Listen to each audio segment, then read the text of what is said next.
Welcome back to the AI Breakdown. It is no surprise, if you are paying attention to artificial intelligence, that there is a lot of anxiety around what it might do when it comes to people's jobs. On the one hand, sure, there is a ton of excitement about how much faster it's allowing people to do things, how it changes the nature of certain types of tasks that used to take a long time but be very boring. It's clear that many people have felt the power of these tools and have already started to integrate them into their workflows. At the same time, it's unignorable that the very capacity of these tools and what people anticipate is coming next will change certain jobs and certain industries in fundamental ways that will have serious impacts for how people are employed.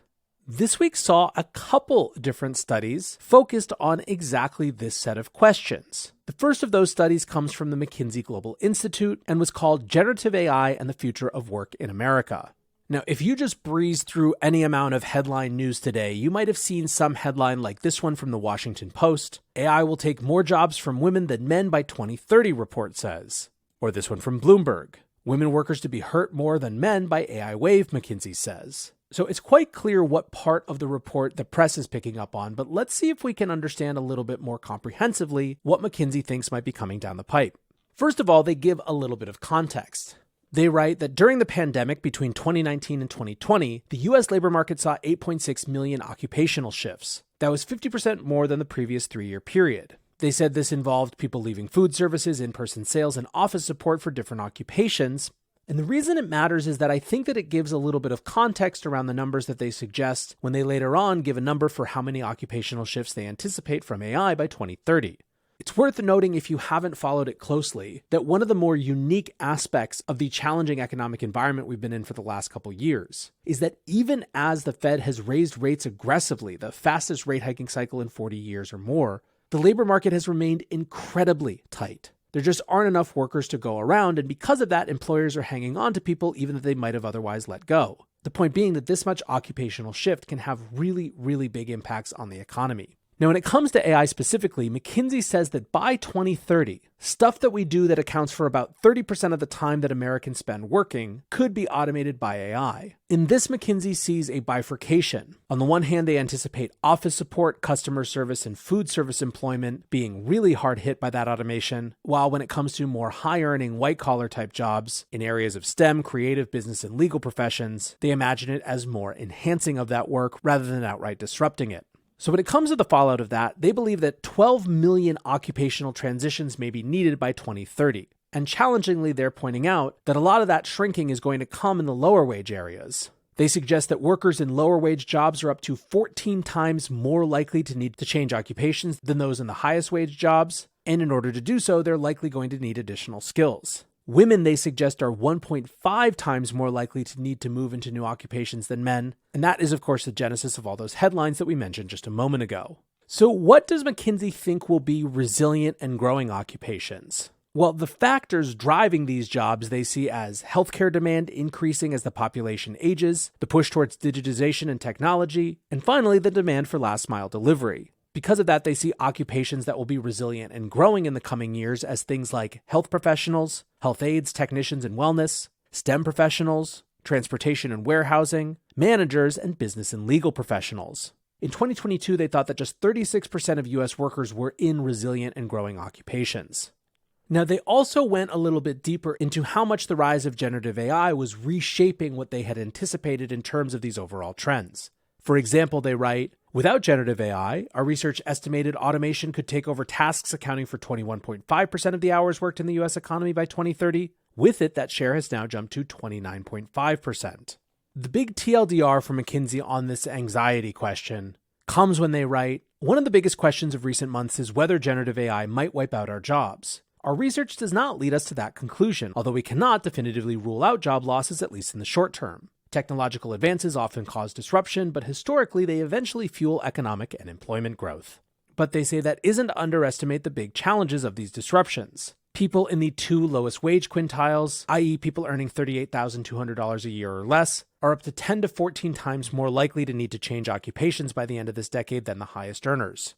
What's more, they say the jobs in those 2 lowest wage quintiles are disproportionately held today by the less educated, women, and people of color.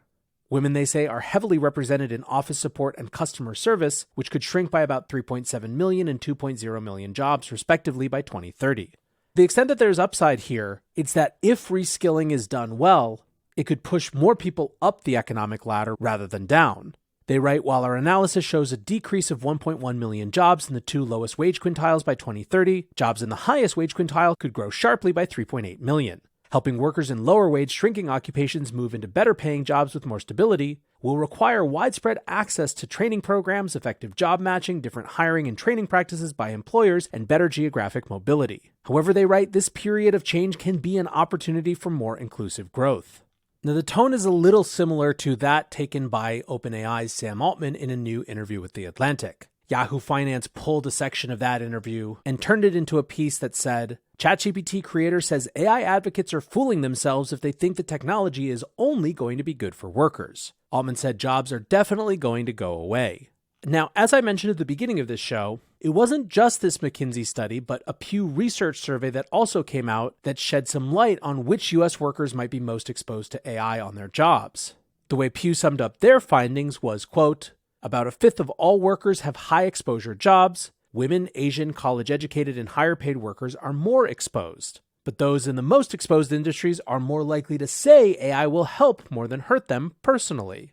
So in this study, Pew reports that 19% of American workers were in jobs that are the most exposed to AI. In other words, in which the most important activities could be either replaced or assisted by AI. They write, jobs with a high level of exposure to AI tend to be in higher paying fields where a college education or analytical skills can be a plus. Indeed, they see workers with more education as being significantly more exposed than those with less. Workers with a bachelor's degree or more, they say, are more than twice as likely as those with only a high school diploma to see the most exposure. Now, giving some examples of which jobs have high, medium, and low exposure, Pew says that low exposure comes for things like barbers, childcare workers, dishwashers, firefighters, pipe layers. In other words, people who work with their hands, interface with people, basically who are farther away from computers.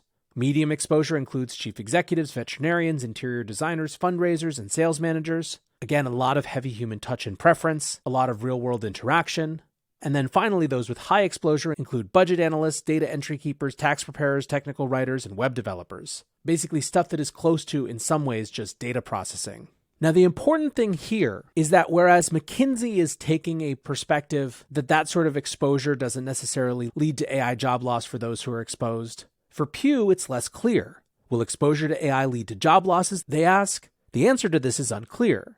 Because AI could be used either to replace or complement what workers do, it is not known exactly which or how many jobs are in peril. For this reason, our study focuses on the level of exposure jobs have to AI. It sets aside the question of whether this exposure will lead to jobs lost or jobs gained.